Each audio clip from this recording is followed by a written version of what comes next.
All right, this is for testing starter relay or brake light relay. This happens to be off a Harley, but basically you've got this right here, pin. Your pin numbering is 86 over here, 87 at the top, 85 on the right here, and 30 down at the bottom. So basically 86 is power coming in from the switch. Keyed switch, like a press button switch, starter switch, or whatever. Over here goes to ground on number 85. 87 is going to be power coming off of bigger power, typically bigger wire. These are going to be like 18 gauge or 20, 22. I think they're 18s. These are typically 87, and 30 are typically like 14 gauge, 14 or 16 gauge, damn light. 14 or 16 gauge. So all's happening here is you're hitting the starter button, you're sending power here to 85, 86.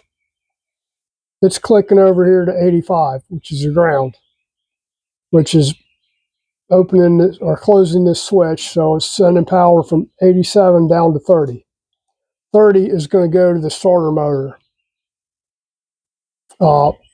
Pretty simple there. So all you do here, you just follow your schematic here. I got power coming in here on 86.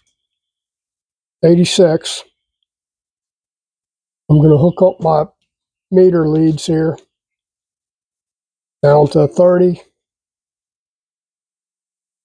We'll put negative on 30 and positive up on 87.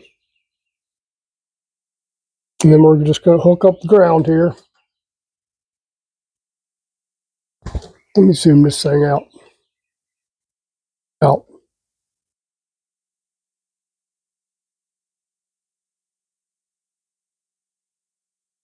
Okay. I got my meter hooked up. I'm going to just hook the ground over here, which completes the circuit.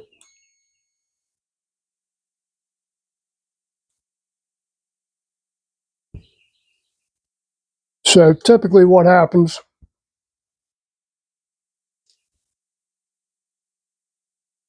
with a starter relay is usually something to do with the switch. The power going in is not receiving power. So say your switch isn't even clicking.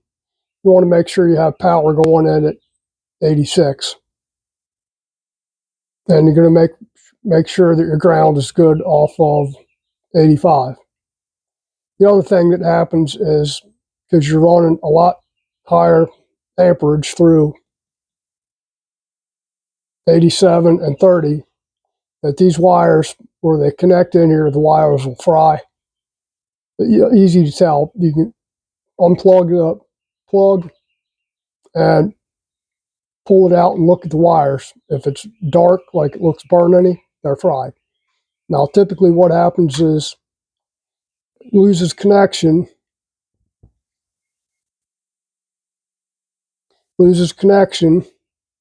gets loose on these pins.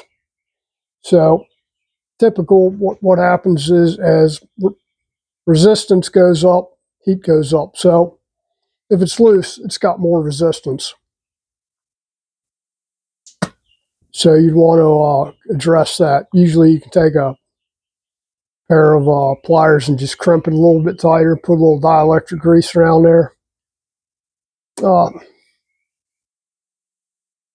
Just an electromagnet, so when you hit power to it, it closes that coil right there. Just like a little set of points. You put power to it, and it electromagnet, it pulls it closed. Just send power across the 87 and the 30. Close it. I have had them before where you pull the body out and it's completely trashed inside of there. If you see any corrosion, it's usually no good. This one still works, so we're good for that. I tested 2 of them. I got 2 of them that I know work.